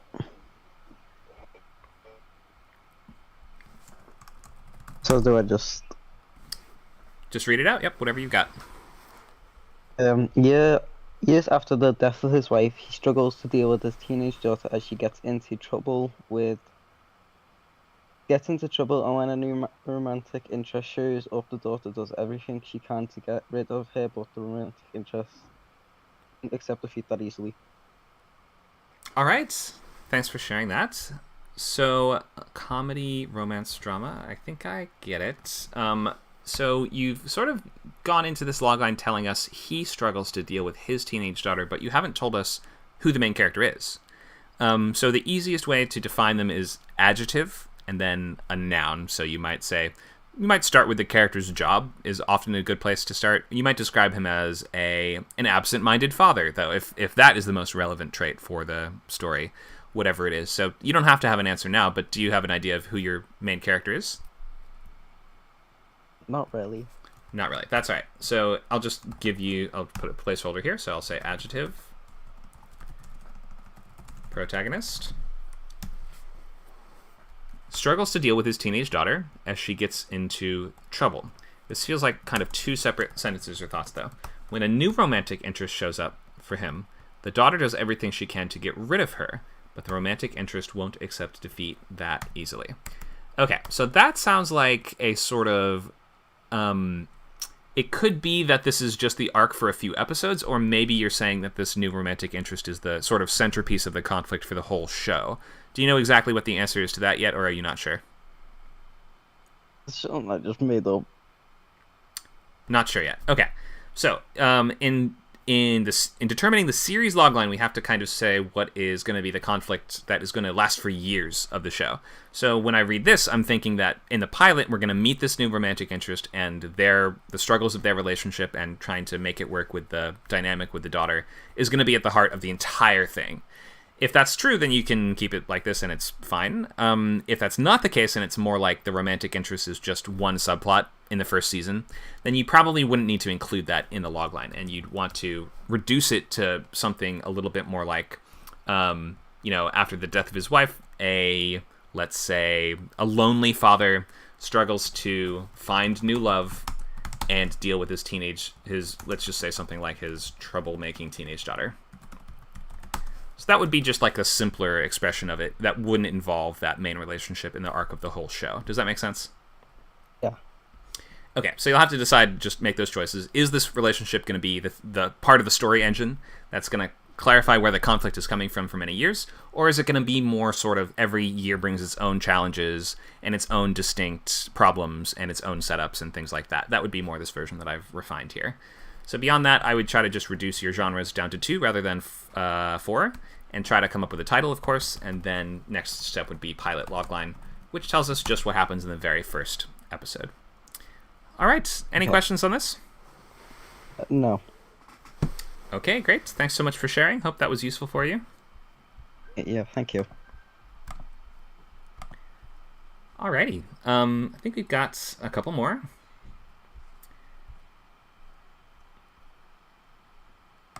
All right, let's go to Vincent. Antumbra. Again. Hello. Ready to share? Yep. Great. Go for it. Just a moment. So, Untumbra, 20 to 30 minute runtime, serialized. That might be a bit too short, but I guess I'm going for more of an animated feel here, maybe even an anime, who knows? Okay. Genre, action horror, really set on that. I think I actually ran this idea by you before, so maybe I've improved it a little bit. Comps, Asterisk's The Evil Dead, Cabin in the Woods, Suicide Squad, Hellboy. Pretty much, arguably, the things that inspired it the most. Series logline. Captive supernatural creatures are conscripted into a secretive task force, fighting to keep their own kind consigned to the shadows. Maybe a bit cryptic, but I'm trying to keep it as brief as possible. And pilot logline. Desperate after the world's top occultists are found murdered, the eccentric director of a paranormal containment agency sends an expendable team of their own monstrous convicts to investigate. All right, thank you for that. So, I get the genre and what you're doing. This is like a Mike Mignola, BPRD, Hellboy sort of thing mixed with the Suicide Squad setup. So I'm totally with you. I'm very familiar with this world and these comps. So I would just say 30-minute. Don't say 20 to 30-minute, even though sometimes, yeah, right, with network TV, sometimes cartoons end up being like 23 minutes long or whatever, but the scripts are still going to be 30 pages, so just, I would say it's half-hour time slot. Your comps are good. I would just try to pick 2. Suicide Squad and Hellboy seems like probably the best combo of comps honestly, to me, but up to you. I'm just not really that familiar with Hellboy. Like, I've read some of it, but not enough. So maybe, like, Cabin in the Woods and the Suicide Squad. Sure, I'm those sure, are really the 2 things that clicked. Okay, that's fine. Captive supernatural creatures are conscripted into a secretive task force, fighting to keep their own kind consigned to the shadows. Let's define consigned really quick, just because I'm pretty sure this means... so this means in something's custody. So you deliver to a person's custody, you assign or commit decisively or permanently. So that's what I thought. So it sort of sounds like if you say they're fighting to keep their own side consigned to the shadows, that makes it sound like their employers are threatening to expose their existence. Oh, I'm so sorry. I meant to say confined there. Oh. Okay. I'm sorry. That's me being stupid. No worries. Okay, so maybe we could just say hidden in the shadows. It would just be like a slightly easier way to do this. But then it still sounds like the task force's primary jobs are going to be in covering up the evidence of their existence. Is that the case? Or is that just like a side objective? I feel like it's so from a totally moral perspective. Ideally, they're there to like prevent the stuff from getting out, since, as you know, clandestine paranormal things doesn't matter. Haunted houses, demons, ancient gods, whatever. Their main objective is to get out of like basically to wreak some sort of havoc in the open. So like I've said before, it's like an open conflict of interest. On one hand, yes, we should we should just keep them at bay, but on the other, we will go to like any length necessary to keep all of this shit, secretive. I really want to convey that it's like sort of a conflict of interest, Sure, but it still sounds like if they had to pick one thing, it would be stop the threat, not keep our kind hidden, right? Yeah. Do you think that sounds too like generic, like superheroes? Just like you go in, you punch the bad guy just stopped. Well, it does sort of force you to examine what makes your show unique, right? So I would, and you don't have to know the answer yet, but this might just be something that you work into the logline moving forward. Like, I would ask the question, are they actually super dangerous? Like, if you say Cabin in the Woods, are these like slashers that we're employing to do these tasks? Some of them, yeah. Some of them are. The idea is, not just slashers. The idea is just like a smorgasbord of everything, like possibly supernatural. If it can be featured in like a horror piece of media, it's probably out there. Mm-hmm. Right? And go ahead. Like you've said with Hellboy, right? It has occult stuff. It has like more like high concept stuff. It has like sort of basic horror and urban legends. I think that all the while, something like this, keeping their existence hidden. I mean, it's just a setup that we've seen a bunch of times before, which doesn't mean that that has nothing to do with the quality. It just means that you might have to dig a little deeper to find something that makes it unique in a way that will stand out in a logline.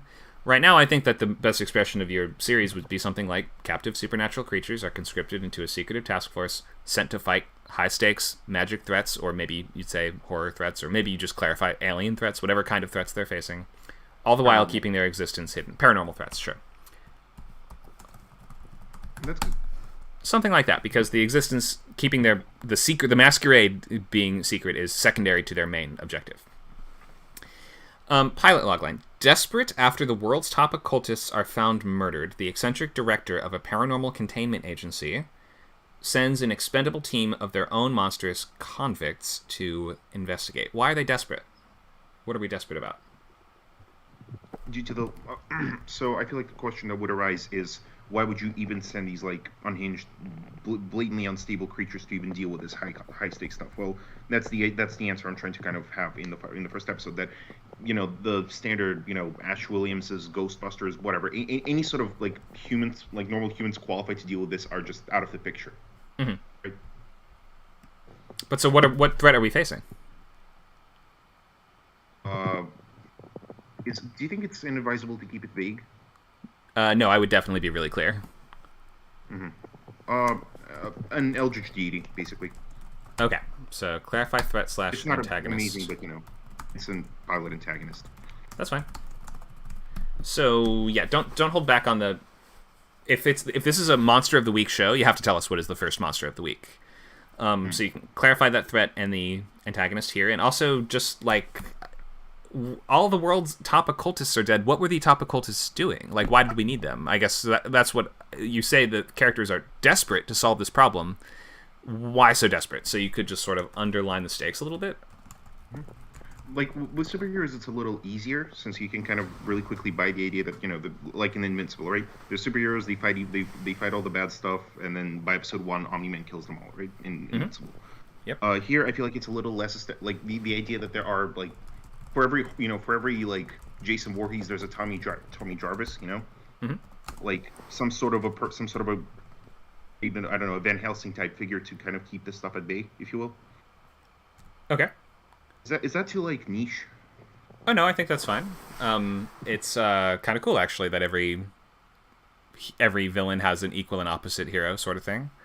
I think so in terms of the stakes though, you're saying the occultists are dead. What's the problem? What's the ticking? What were those occultists doing that was so important? So, like, I guess if it was something like, and the next victim will be blank, right? Like, we're trying to stop the next murder. But in our case, the victims are already dead, and now that they are dead, I'm not sure if this is going to lead to more problems. So you can highlight the stakes. If there's some kind of ticking clock here, then you could include that to give us the higher sense of where the urgency is coming from. But I think more important is just really put center stage what your problem of the week is. What is the threat? What is the antagonist? Because we're going to want to know what sort of threats these horror creatures are dealing with. And also, like, getting the impression of the scale and scope of those conflicts. So if it's like a mugger is on the loose, that's a way different series than the first episode is an elder god is on the loose. I see. Thank you. Okay, so any questions on this one? Does it? I know you've said that like it's an idea that's been done before. I totally agree. This is pretty much entirely born out of my frustrations with like existing media like Hellboy and Suicide Squad, because I feel like they have really good premises that they don't really deliver on enough. Is there any way like the exciting aspect of this for me is that in most horror media, it's it's a human versus a monster, right? It's Buffy versus the vampires. Yeah. So like I guess the super galaxy brain subversion I'm trying to do here is it's monsters versus monsters, right? It's things that are just about equally as bad. It's just one of them happens to be on like a tight leash. Yeah. Do you think there's like an effective way to convey like that specifically? I guess like especially in the pilot logline. I think if you're going to try to find this element of uniqueness to highlight in a logline sense, you're going to want to define a main character more carefully. So in the pilot logline, you've sort of made it seem like the director of the agency is the main character, which I think I have asked a little bit about before, and maybe you are still working it out, so you're not 100% sure how the balance of these characters will work. That's okay. But we're interested in a main character. Go ahead. Ideally, the director is pretty much the character that is followed the most consistently. Again, that's the other thing I'm kind of trying to do with a bit more, like, maybe it's too ambitious, but he did, at least in the first few episodes, like, the idea that everyone is expendable. There isn't, like, a single main character that who you know for a fact is going to make it from start to finish. Because I know main characters are necessary, and obviously they'll be there, but it feels like it just sometimes, derails the narrative, derails the stakes a little bit, right? Okay. Again, like, Rick isn't going to die in The Walking Dead. Daryl isn't going to die in The Walking Dead. Some random schmo, like, third-party character will die in The Walking Dead. Right. But it could be the main character's wife or kid. I mean, like, that's pretty built into... I mean, you're right, the main character doesn't usually die, but almost anyone else is fair game in those. So, I guess for yours, I think if this is going to be a show about the leader of this organization, then that's a whole different show than if it's about a member of this organization. And I know that you can split the attention and screen time in different ways, so you should just kind of think and zero in on how you want to do that. Because the challenges and conflicts that are going to come up and matter for this character are way different than they would matter for a member of the team. If we're focusing on the leader of this squad, then this kind of becomes a moral problem. I mean, do they have an issue with sending people to die and, like, picking their suicide squad of monster killers and sending them to kill other monsters? Like, is there any moral challenge or ambiguity for that character in this job?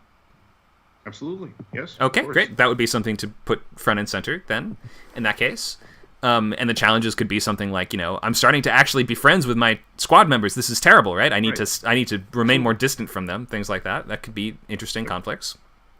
They hate me. I mean, that would be a big part of it too, right? If I do want to... Go ahead.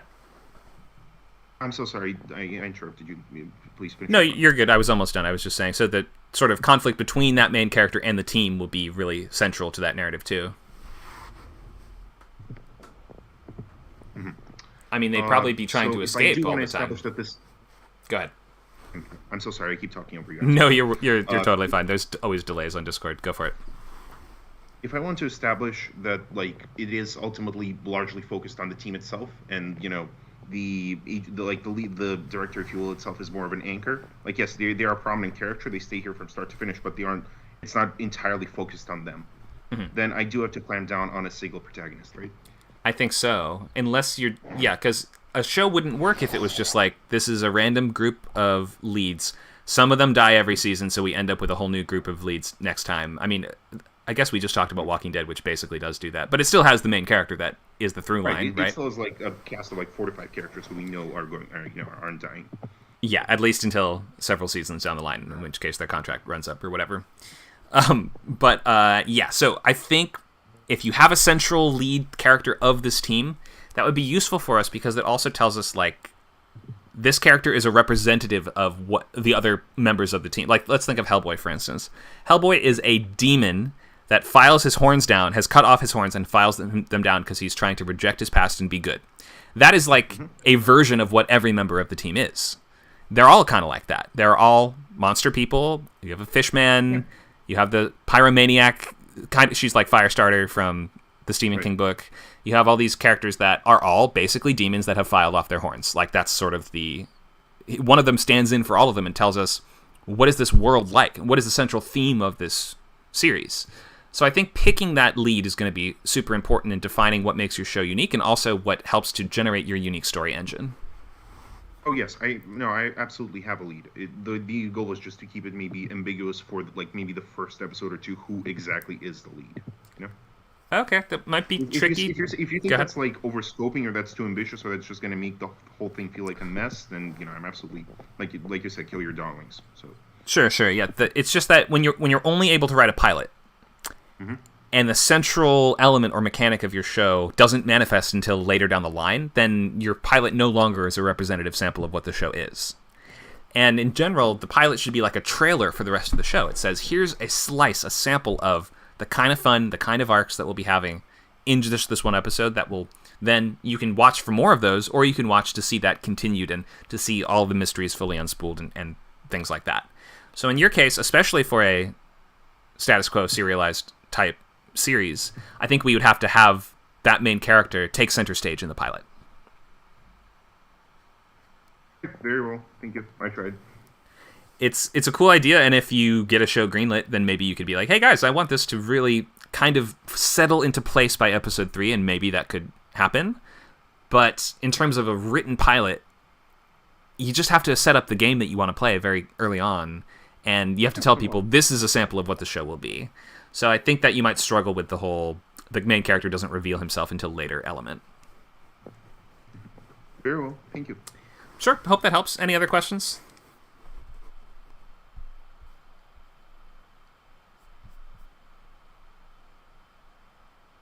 Okay, thank you, Vincent. Okie doke. I think we have at least one more.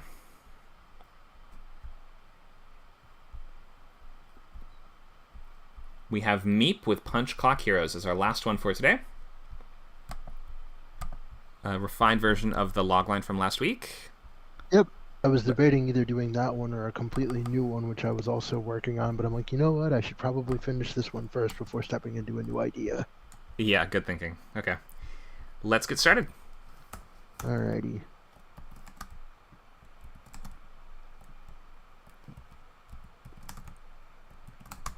Whenever you're ready. Oh, okay. I was waiting for you. Sorry about that. No, you're good. I was okay. organizing the text. Go for it. So, yep, title, Punch Clock Heroes, genre, science fiction and animated, comps, Invincible meets My Hero Academia, premise type, series logline. After finally graduating from sidekick to hero, the daughter of Detroit's most decorated super family must deal with managing workforce expectations after learning that her mother is losing her powers. Pilot logline: after running into a regenerating bank robber on her first day at work, Athena Summers, aka Falcon Girl, finds her back against the wall and is rescued by her mother. Athena laments her failure, but is furiously chastised by her parent, which leads to an even greater strain on their already torn relationship. Nice. Okay, so you've done some good development on this one since week 0. I want to hammer out a couple things here. So, after finally graduating from sidekick to hero, great, I'm with you. The daughter of Detroit's most decorated super family, I'm still with you, must, now we're getting into trouble, deal with managing workforce expectations? I say that because it's such a big part of the series that the whole superhero being a job thing I'm really trying to hammer that in, but it seems like every time I try to bring it across, it just either adds confusion or is maybe seen as like somewhat unnecessary. Let's just look at the phrasing, I guess, to begin with. It just feels very abstract, and I'm like, the more words you add here, the more I'm struggling to picture what you mean. Must deal with managing workforce expectations. First of all, I would probably just say must manage workforce expectations, just in terms of, like, how do we reduce words from this? But second of all, I'm not sure so when you say workplace, you mean being a superhero, though, right?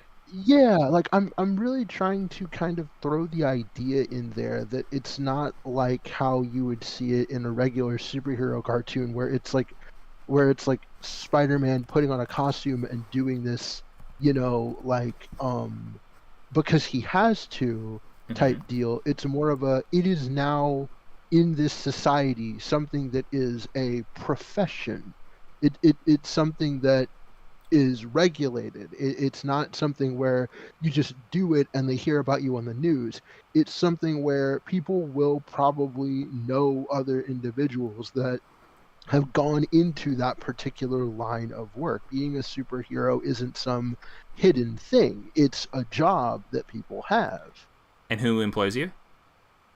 There's an organization called Caleb that does that. It's basically a government system that effectively works with law enforcement and superheroes in order to kind of keep everything together. Sort of like in Invincible, there's an organization, I don't remember the name of it right now, that they work for, and they're always trying to get Mark's father, Omni-Man, to sort of join their little system. But in this case, it's kind of like this organization, Caleb, basically replaces the police force and also happens to have, like, superheroes working under their employ, like, basically through them. Like, it's just a federal law enforcement superhero program, then, in that case, right? Yes. Okay. I understand. I'm with you. I think that you just need to frame your central conflict in more concrete, understandable terms. So you're saying... So let me ask this question. Her mom's losing her powers. What does that mean for our main character? Why is that a problem? Because the main character is not trying to fill her mother's role, but now that she finds out that her mother is losing her powers, she's sort of kind of somewhat forced to step up into that position, despite it not being something that she doesn't exactly want to do.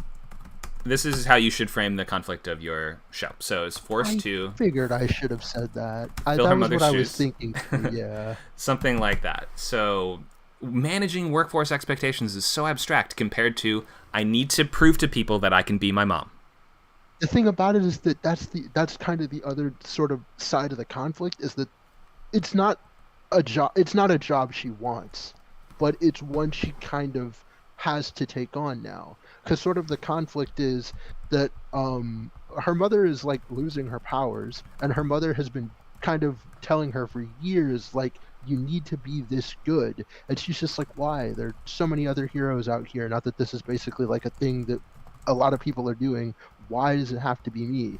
And her mother's whole thing is like, because if it's not you and I'm not here, I don't know what's going to happen to you. It's kind of like a sort of a paternal sort of thing. She has all of the tools to be this amazing hero, but just doesn't feel she has to be. But now without her mother, she kind of has to face a world where there kind of is no number one anymore.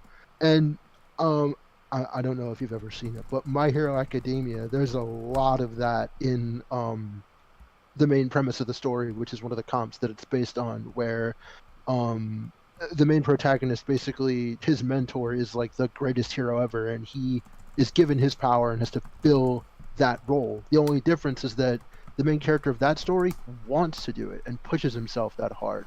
The main character of this story does not want to do it, but more than likely will probably still have to. Yeah, I'm with you. Okay, so I think your series logline is something like, when her mother starts losing her powers, the daughter of Detroit's most decorated superfamily must reluctantly fill her mother's shoes by facing off against her greatest foes. Something like that, or just by maybe if there's some other element, some other main thing that she has to do that... I assume you're saying she's inherited her mom's villains, right? Now that she steps into this role? Probably not a bad idea, yeah. It's like, it's just kind of like now that all that responsibility is on you, and now you have to deal with these like larger problems. Yeah, Not okay. something I considered, but definitely an idea. Yeah, I mean, I think that's a fun basis. You don't have to use that, but I've inherited my mom. Like, if you don't want to step into this role, maybe one of the clear reasons why could be I don't want to inherit my parents' rogues gallery of villains that are now going to be after me. I'm just starting. I'm not ready to face all the Joker and Mr. Freeze and whatever.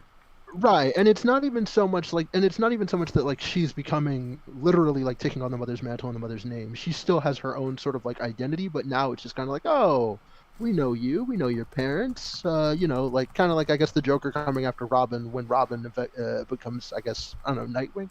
Mhm. Just a way of phrasing it. Okay, Sorry, guys. Just go ahead. reminder: we're starting up a new writing with partners workshop. Oh yeah, I guess we Just a do minute. have to wrap up.